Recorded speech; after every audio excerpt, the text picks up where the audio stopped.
All right, let's jump right into this explainer. Today, we're unpacking a truly unbelievable story of resilience. We are looking at how the architect of Alibaba took relentless, crushing failure and flipped it into absolutely unprecedented success. This isn't just your standard business case study. It's a masterclass in pure grit, proving that no matter how many times the world screams no at you, determination can literally rewrite history. I mean, just think about this massive contrast for a second. How on earth does someone go from being the single person rejected for a job at a fast food joint to building a global e-commerce empire? We're going to break down exactly how this ultimate underdog pulled off the impossible and, more importantly, what we can borrow from his mindset.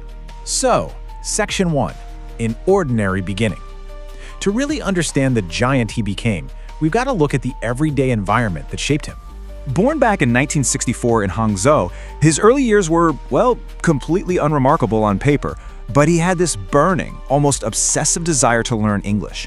Every single morning, he'd hop on his bicycle, ride down to the city's hotels, and just talk to foreign tourists for free. He played tour guide, and in exchange, he got to practice his English. This wasn't just a phase either. It was a daily hustle he kept up for years, building a foundation that would completely change his life once the 1990s hit and he finally discovered the internet.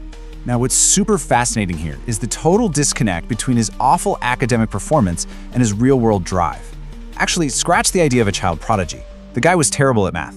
He consistently failed to get good marks. But he possessed this relentless hunger to figure things out outside the classroom. He proved really early on that a report card is absolutely not the only indicator of what you can achieve.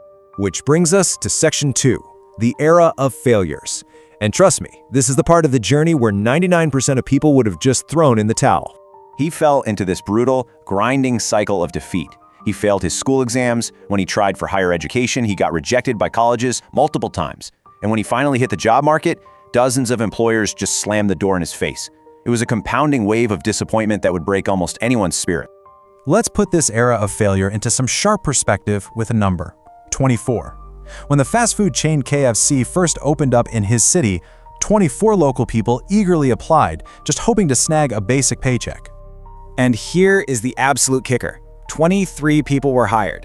Think about the statistical improbability of that. Out of 24 applicants, 23 got the job, meaning Jack Ma was the single solitary applicant that was rejected. The psychological sting of being the absolute only person deemed not good enough for an entry-level fast food gig that is incredibly hard to overstate. Oh, and the rejections didn't stop at fried chicken. They even applied to join the local police force, and once again, turned away. His early adult life was just profoundly grounded in disappointment. The universe seemed to be handing him a giant, universal no at every possible turn. But here's the secret sauce. Despite all these massive setbacks, he kept this incredibly powerful emotional anchor. He operated on a simple philosophy. If today is hard, tomorrow will be worse. But the day after tomorrow will be sunshine. He absolutely refused to lose faith. He basically smiled through the rejections, accepting that failure was just passing weather, not his final destination. Moving into Section 3, Internet and New Idea. Now fast forward to the 1990s and bam, everything shifts. He gets a massive aha moment that sets the stage for his entire empire.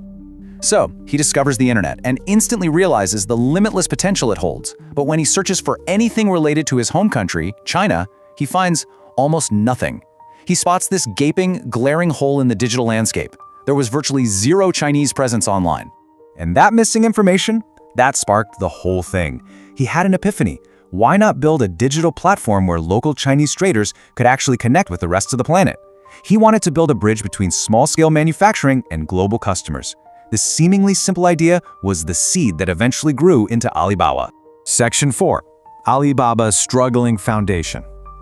Because hey, having a brilliant idea is one thing. Actually building it, that is a remarkably gritty and painful process. Look at this insane contrast. Back in 1999, they are starting out in a cramped little apartment, basically zero cash, and traditional investors are practically laughing at them, thinking the idea is totally doomed. But on the flip side was an unwavering vision, empowering small businesses to get global reach, which ultimately birthed the world's largest e-commerce company. Bridging the gap between that tiny apartment and that global titan took pure willpower. With traditional investors turning their backs, the company's survival depended 100% on the team's hustle. They worked tirelessly to convince small businesses literally one by one to join the platform. And slowly, it worked. The merchants came aboard, the ecosystem gained momentum, and that relentless grassroots effort sparked explosive, historic growth. And finally, Section 5, Success and Life Lessons. Because this whole saga isn't just about e-commerce. It's a masterclass in a very specific, unbreakable mindset. You know, for Jack Ma, it was never just about raking in the cash. The core mission was democratizing tech. He firmly believed that technology shouldn't just be a weapon for giant wealthy corporations. It needed to be accessible so that every small business, every hardworking person had a fair shot on the global stage. It was all about empowerment. So, what are the big takeaways for us? They're surprisingly simple. Failure is just the starting line. A no from a boss, a school, or an investor doesn't mean your dream is dead. You don't need $1 billion to dream big. You just need to keep learning and keep your eyes peeled for the right opportunity. He went from a struggling teacher who was terrible at math to making history just because he had the grit to outlast the impossible. I'm going to leave you with this provocative thought for the end of our explainer today. Next time you hit a massive wall in your own journey, how will you turn that failure into your greatest strength?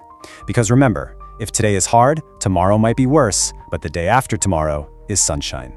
Thanks for tuning in, and keep learning.